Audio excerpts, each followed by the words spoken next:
Prasad, and I live in Silicon Valley. I do teaching in the area of leadership, change management and innovation.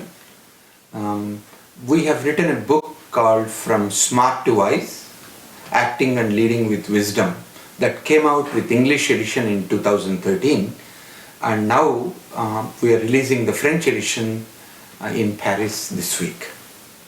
And I'm Navi Radjou. I'm an innovation leadership strategist based in Silicon Valley. And I'm the co-author of two previous books published in France as well, which is Jugaad Innovation and Frugal Innovation.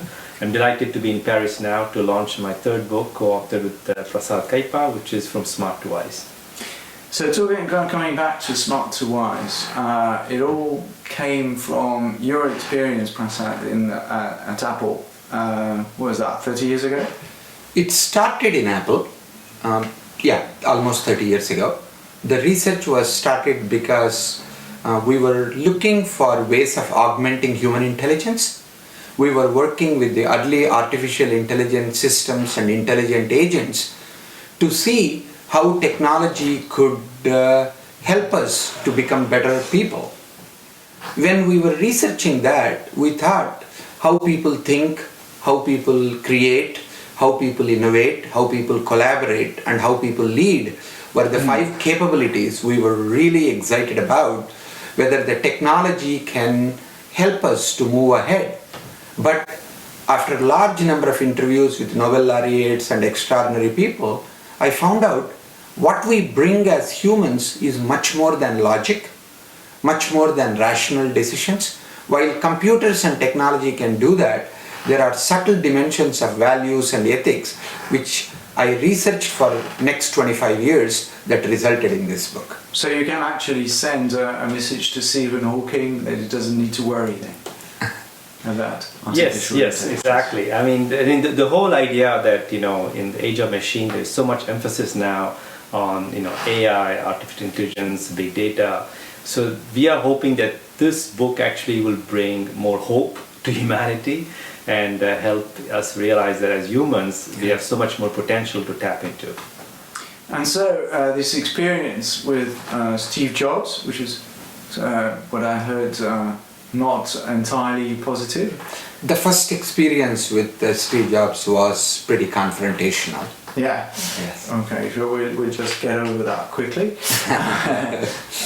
But basically that led you to think that there was this notion of leadership, but it's not exactly leadership as people leading masses, right? It's a different kind of leadership. Can you expatiate on that?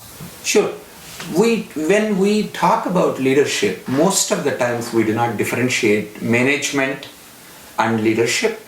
Management is managing projects, managing processes, managing deadlines and resources. On the other hand, leadership differentiates itself by bringing the subtle and what you might call an unstructured element of dealing with people and results in communication, decision making and taking actions either through intuition or through data. So there is a subtle and important part of leadership is not captured by what can be done by computers or technology, and we are talking about that part of decisions and how do we become bridges between people and organizations to become creators of meaning and to help people to become wiser, not just smarter. So it's been like a toolbox for humans to survive the machine era.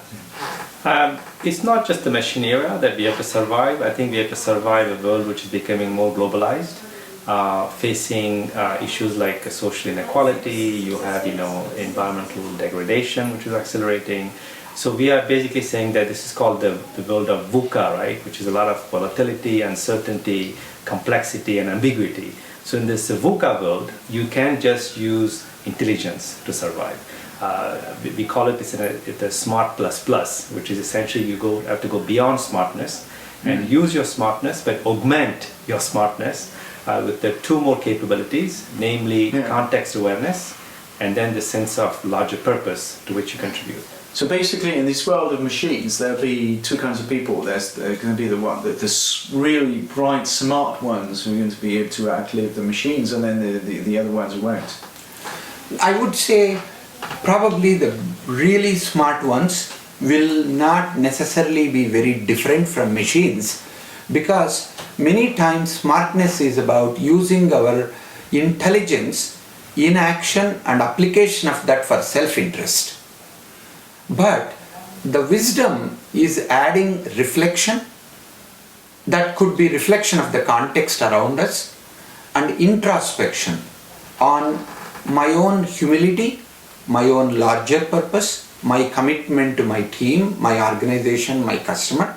These are the subtler elements of consciousness that cannot be captured very easily either with artificial intelligence or virtual reality. So that is where this wisdom and Yes. meaning creation becomes relevant, and that's why we believe our book could have significant impact at this time.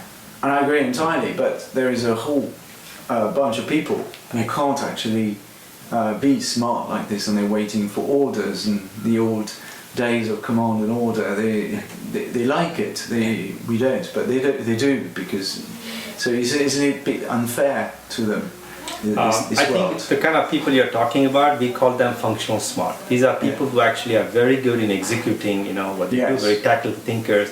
And for them, we think that they have to dial up their smartness. So there are these visionary, business leaders who are what we call business smart. They can see things before everyone else.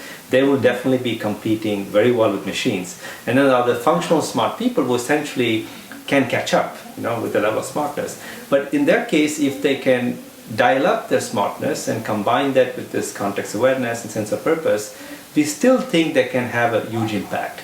So it's not like everything is lost for the people who are focused on, tactical execution. Okay, so there's hope for these people as well. But here, basically, you're teaching us as well that the humans have a future as well. That they can bring things that are much beyond what a computer does best. That is compute, isn't it? Yeah. I think, as you are pointing out, the smartness is defined in many different ways. Howard Gardner talks about at least 9 different kinds of intelligence, and not more than 2 or 3 of them could be captured by the machines at this moment. So the idea of dealing with not only the emotional intelligence, but also deeper dimensions of what you might call the consciousness, ethics, compassion, meaning, these don't actually fit into easily measurable, what you might call a rational intelligence aspect of it. We believe, while we are focusing so much on the rational intelligence, we have not paid sufficient attention to the deeper dimensions of what makes us human. So from, like the heart intelligence, if you want to use a metaphor, and those elements of compassion, empathy, value creation, meaning creation is what we are addressing in this book. That's what makes us wise, not just smart. And it's very interesting that the latest research shows that there are neurons actually in the heart and in your gut. And we're just discovering that. So intelligence is not just here, it's being automated, right? So humans, I think we can tap into our heart, and so there are many other parts of intelligence. Absolutely. Exactly. I think neurologists call the gut the second brain. So exactly. Indeed, that's very true. So if we think about all you're describing here in terms of how society is organising itself and how businesses are actually organising themselves, this is laying the grounds for this new gig economy that people are talking about, isn't it? That where people actually can be more of leaders of one, wouldn't be? Yes. Go ahead. The leaders of one is what we call a personal leadership. Whether you are a leader of many, still you are a leader of one. I think now people are beginning to talk about, we are the CEO of our life, but we don't act like we are CEO of our lives. We act like we are a victim. We are bouncing around based on the commands and based on the requests and based on the demands that are made by the external world, whether it is our family, whether it is nature, whether it is customers, whether it is our bosses, somewhere we lose our ability to lead, to make choices instead of options, take actions instead of checklist activities, communicate authentically. Those things we are not doing it, and that's what we are trying to bring in. Obviously, this is not true, entrepreneurs of which I belong, but what you're hinting at here is that this is not just entrepreneurs who actually be able to live a life of their own, it's actually each and every one. Does that mean that we're going to go through a generalized, broadly sweeping gig economy, and where everybody's basically the employer of his own employer?